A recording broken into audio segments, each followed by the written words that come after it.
Hello everyone, this is Bob Rauner with our proposal to reverse Nebraska's slide in infant mortality. So starting with the data, Nebraska has a state dashboard where you can review our infant mortality numbers. And unfortunately what we see is that for the last 5 years our infant mortality has been increasing. Hopefully this is not going to continue. And unfortunately it puts Nebraska, we are now in the bottom half of states when it comes to infant mortality. So how do we look compared to everybody else? It's always good to see your numbers compared to everybody else's numbers. And of course, there's some states that are worse than us, but quite a few states that are better than us. We seem to have this trend up in the wrong direction, whereas Kansas, our neighboring state, is going the opposite direction, which is hopefully good. Colorado's always been lower than us, but not making much change overall. I think New Jersey and Massachusetts are good states to look at because they used to be in the 4 to 5 range. Now they're in the 3 to 4, and they have active campaigns to reduce their infant mortality, which it seems to be working. So we could probably adopt some of the things they are doing because it is possible in the United States to have infant mortality rates down in the 3 to 4 range, closer to the rest of the developed world. There was a really good article a few weeks ago that came out in the Journal of American Medical Association comparing us to the rest of the developed world. And just like Massachusetts and New Jersey are in this 3 to 4 range, the rest of the developed world is as well. And there's actually, I'll get to in a minute, there's actually areas in Nebraska that's this there. So the problem with Nebraska is inconsistency. Overall, the United States has infant mortality and child mortality rates 80% higher than the rest of the developed world, but it's not true of all of the United States. So it's good to look at where these excess deaths are coming from, and that's one thing this article really helped with. It actually broke them into buckets, and there's really two major buckets where our infant mortality is higher than other countries. First, of course, is prematurity, and that's probably causing a lot of deaths in that first month of life. And then sudden unexpected infant deaths are much higher, probably in the next 11 months of life. And child mortality is mostly firearms and motor vehicle crashes, which is the subject of probably another future podcast. Nebraska's infant mortality dashboard does break it down into buckets. So this first month of life where a lot of our deaths are happening, that's probably the prematurity excess deaths. And then in the later postnatal period, this is probably the sudden infant deaths that we could probably prevent as well. So if we could lower those, we could actually get our infant mortality rate down to the rest of the developed world or some of the best states in the United States. It's good to look at the other portions of Nebraska. So if we break down our infant mortality by race, this is a 5-year running total of each ethnicity. You can see that actually there's one population, the Asian population in Nebraska, has infant mortality is much better than the developed world, down to the 2 range, whereas others, our Native American and Black populations, have rates of infant mortality 6 times higher. Hispanic and white are kind of in the middle, with the Hispanic rate actually dropping a little bit over the last 10, 15 years. And so I think this tells me it's not all about race and it's not all about poverty, because some of the Hispanic populations have poverty rates similar to this population. So it's not just about that. There's got to be other things going on here. You can also break it down by region in Nebraska. So in Nebraska, the highest rate is actually in the northeast corner of the state, where the Native American population reservations are higher, but also the Panhandle is higher. Although opposite of that, with rates almost a third of that, there's areas in Columbus, Albion, North Platte, where actually the infant mortality rate is down there or near the developed world in Massachusetts and New Jersey. So to me, it tells me it's possible we could hopefully get all the state that way if we had a consistent effort. And I think there are ways to get there, and I'd put the solutions in 3 buckets. First, starting a healthy pregnancy. A lot of the things that lead to prematurity are things that happen during pregnancy and really ideally before pregnancy starts. There are some consensus opinions on what should be done before pregnancy. The American College of Obstetrics and Gynecology and the American Academy of Family Physicians both have a list of what they call preconception care counseling checklist that they think all women should be getting in their annual wellness exams. And they break it down into quite a few categories for quite a few reasons. So the things that they suggest that all women should have during their annual wellness visits, first is counseling on a healthy diet and exercise. This is important because if you have diabetes and high blood pressure going into pregnancy, that can put the pregnancy at high risk, especially for uncontrolled diabetes. However, there's a lot of diabetes and high blood pressure that develops during pregnancy, and a lot of that is preventable with a healthy diet and exercise. So if we get people to exercise regularly, avoid the excess sugars in their diet, especially with the sugars you drink and the processed food, we can prevent a lot of diabetes and high blood pressure in pregnancy. Also important to talk about sexually transmitted diseases, because we're getting resurgence of congenital syphilis again. So there are infections that can cause harm to the baby that should be screened for before the pregnancy, or at least as early as possible in the pregnancy. Immunizations are going to become more important in the future too, especially mumps, measles, rubella, and varicella, because those all have to be given before pregnancy. You can't give those vaccines during pregnancy. And measles and rubella are especially dangerous in pregnancy. So if you develop catch measles or rubella while you're unvaccinated in pregnancy. It's very harmful to the baby. And I'll talk about rubella especially in just a moment because we're worried about that becoming an issue in the future. Of course, substance abuse, you don't want people drinking or on various drugs or smoking during pregnancy.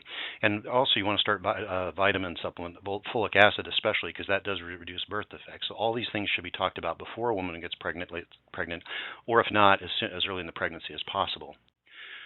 So let's talk a little about congenital rubella syndrome. This used to be, it actually is worldwide the leading cause of vaccine-preventable birth defects. Around the whole world, about 32,000 kids a year are born with this. And if a woman gets rubella in the first stages of pregnancy, there's a 90% chance they'll develop this syndrome, and a third of those babies will die before their first year of life.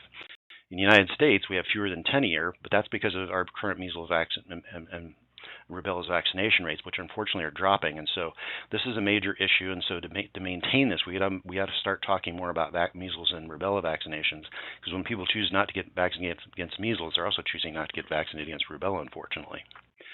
Other buckets, so if we don't get all those things done before a pregnancy, then we need to get women in for early and adequate prenatal care. This is a problem in Nebraska. So the Healthy People 2030 goals are set a target of getting at least 80.5% of women in for adequate early and adequate prenatal care. And a lot of counties in Nebraska do not meet that criteria. It's even worse. If we look at the Medicaid population, most counties don't meet that. Medicaid is important because about 40% of all births in Nebraska are covered by Medicaid. And this is a huge chunk of area where we could be having some gaps in care that could be addressed. We've been doing a lot of study on this. I actually had an intern from Johns Hopkins who was working on her master's degree, Taryn Chandran, and we put her suggested she take this task on, and she, as for her master's capstone project, studied what was going on. Why weren't women getting in for prenatal care? During analysis, she found a number of factors. Of course, being on Medicaid had a much higher association with delayed care and pregnancy. Other things being age less than 20, Native American, having less than high school education. Unplanned pregnancy was very significant, and again, that goes back to preconception counseling. And also no health care visit in the last year. So when women don't have a regular source of care and don't see that, they tend to not get adequate prenatal care. So that may prompt us to say maybe we should have an effort to make sure that all women of childbearing age get in for an annual wellness exam so that they start a pregnancy at a healthier phase. There are also multiple social stressors, so lack of income, housing instability, interpartner violence, stress, depression, things like that also led women to delay getting care. To study this further, one thing we've done in the last year is we had a lot of community health workers in 4 cities, in Lincoln, Crete, Grand Island, and Lexington, interview women and ask what was preventing them from getting in for prenatal care. We found a whole host of things that were problems. One was transportation, especially in the areas like where the services are in multiple places. So if they have to get the health department to help them get onto Medicaid, and their WIC appointment is another location, and their prenatal appointment is another location, getting back and forth if they don't have reliable transportation was an issue. Language barriers were a problem, especially for our immigrant refugee population that may not speak English as their first language. Insurance is confusing enough when you speak English. It's even worse when you don't. Cost was a frequently cited barrier. So some women don't have health insurance when they start the pregnancy, or their health insurance doesn't necessarily cover everything, and so that led to delays in care.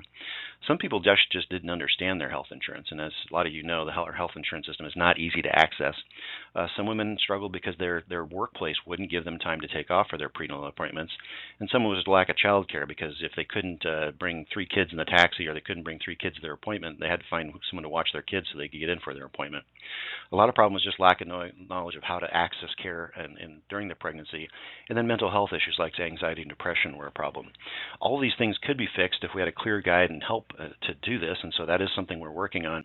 So Lincoln, for example, we put together this healthy pregnancy guide to help women and community health workers walk through the sources of care. We have it in both English and Spanish right now online. Also, community health workers can help women walk through this, because it's a complicated enough system. They do need some assistance, whether it's a community health worker or doula, to help them through their pregnancy. Third bucket, once we get them in for early and adequate prenatal care, is after the baby's born, there's things we can do. 2 buckets that I think have significant potential is breastfeeding and being back to sleep programs. So breastfeeding, there are very strong associations between the initiation of breastfeeding and a decrease in total infant mortality. In this study of urban women, that actually showed in that first month of life up to a 50% reduction in neonatal mortality in that first month of life for women who were breastfeeding. There was limited sample size, so they couldn't do really good studies on other things. So thankfully, this study a few years later, where they actually literally studied a birth cohort for all the births in the United States for a whole year, basically broke down and showed that pretty much across the board, whether it was the first month of life, the post-neonatal period, and for every ethnicity, there were significant reductions. If a woman breastfeeds, initiates breastfeeding at the start of her pregnancy, significant reductions in the risk of infant mortality. That's actually a bright spot for Nebraska. So Nebraska, we've been making a lot of progress in getting more and more women to initiate breastfeeding. In Lincoln, Nebraska, actually, we're actually at 98% of the women in Lincoln, Nebraska are initiating breastfeeding. We could get the other regions of Nebraska to that same area. And this is no accident. There's been a 13-year effort called the Lincoln Community Breastfeeding Initiative, which has hired community health workers and breastfeeding educators, each from various ethnicities, to try to coach women on breastfeeding. We've, over the course of the last 13 years, almost eliminated disparities in breastfeeding initiation. Almost every ethnicity is up in that 96, 97, 98%, except for the American Indian. We're still working on that.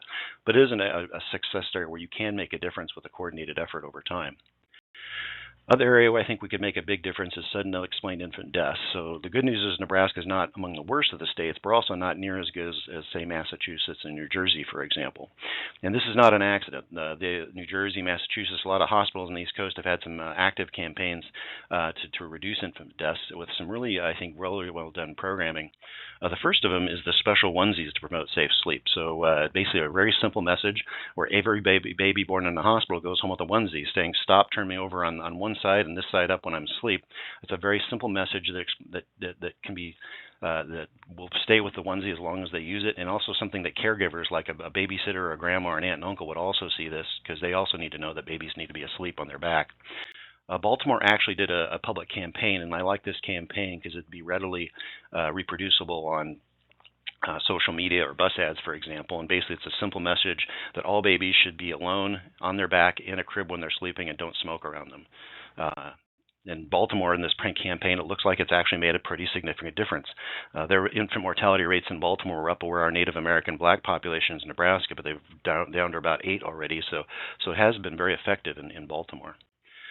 So how are we going to fix this? I think what we need, Nebraska needs a comprehensive statewide effort to reduce infant mortality. I put it in a couple buckets. First, one of our lacking things, we need the state of Nebraska to help fill that neutral convener role for a public-private partnership, and we also need our employers to get engaged in this. A state example where I think Nebraska could emulate is Nurture, New Jersey, where the governor's wife and a coalition of just about everybody has put together a strategic plan. So again, New Jersey's reduction is not an accident. It's intentional because they've got a plan that's been very effective, and I wish our state would sort of start taking on that role here in the future.